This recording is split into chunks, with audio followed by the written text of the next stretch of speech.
Hello everyone and welcome to another radio show with your hostess, Sofia Kioroglou, author of the series of books Mystical Experience in the Holy Land, In the Footsteps of Jesus and Higumen Ignatius Raxa. We haven't produced a radio show in English for quite a while, and because you have been asking in the comments why I haven't been translating, the sermons of Father Euphrosynus, the Sabbaite, here I am today with a translated segment of Father Euphrosynus' videos on Ecumenism and the vaccination, and of course the mark of the beast. So let's get started, shall we? Apart from the honorable holy memory of the 42 fathers today, we are sent a very strong message of the last apostasy.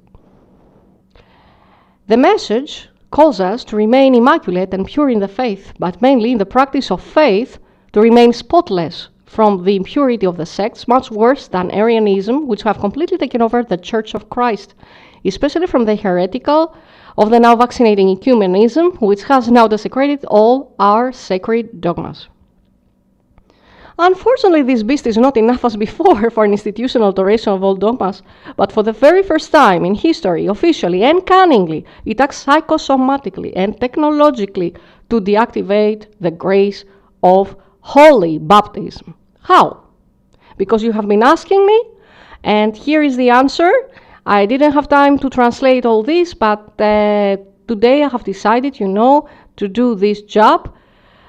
The answer to how this, the activation of the grace of holy baptism is operated comes along these lines, as answered by Father Euphrosynus. By the Antichrist and the immoral new vaccination of the faithful, which is clearly followed by magnetic seal, that is, by a seal of Satan's instruments, which unfortunately cannot be removed, nor will the usual formal repentance of lukewarm Christians who are pierced by the devil. We live in pastoral problems, unprecedented and difficult to solve, where we also have a complete lack of Orthodox efforts to fight for orthodoxy and to proclaim repentance for the massive denial of the truth. Unfortunately, in fact, all the local Orthodox churches serve and impose through circulars this Antichrist, this pseudo-medical and unholy system. Even some bishops who are somewhat opposed do not prevent with strict sermons of repentance the vaccination of the sensible sheep. On the contrary, they help the revealing satanic frenzy, which has begun by divine concession, the work of the final Antichrist, who, of course, will not personally seal anyone, since he alone will confirm, simply and gradually, his dominion over those already marked by the false prophet with a number of Christians, products of his own companies.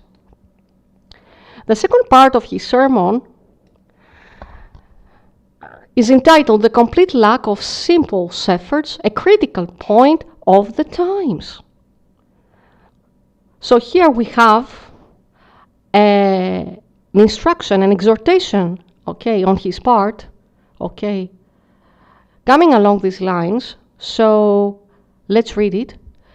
We're called brethren in fully apocalyptic days, or rather nights, to not only remain standing in the faith and very often all alone, but to become practical and obvious witnesses, now confessing Christ, without the help of earthly high priests sacrificially denying of new idols and completely separated from a spiritual society with the erring and omnipotent church of our opposite state.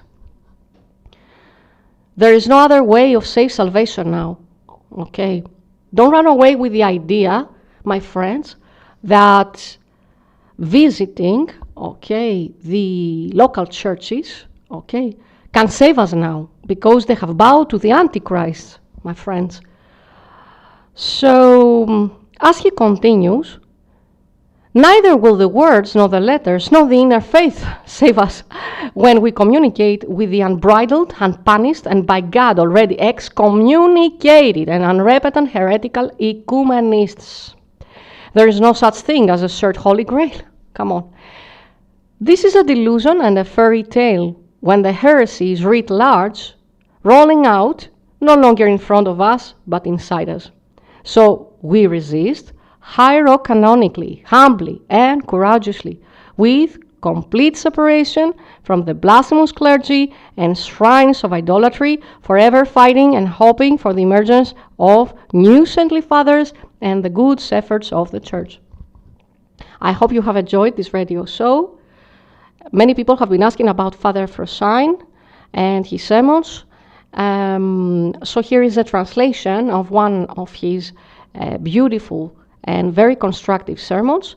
God willing, we'll be bringing more of these because time is short. And we have work, and what with one thing and another, we cannot afford, to upload, radio shows every month. But we will try. Okay, thank you for your comments and your appreciation. Anything you want to share with me, a question or whatever, you can share it in the comment section. And I will try to answer them. Always, by asking Father Euphrosynus or translating, a video of his where we can find the answers. Bye-bye, everyone.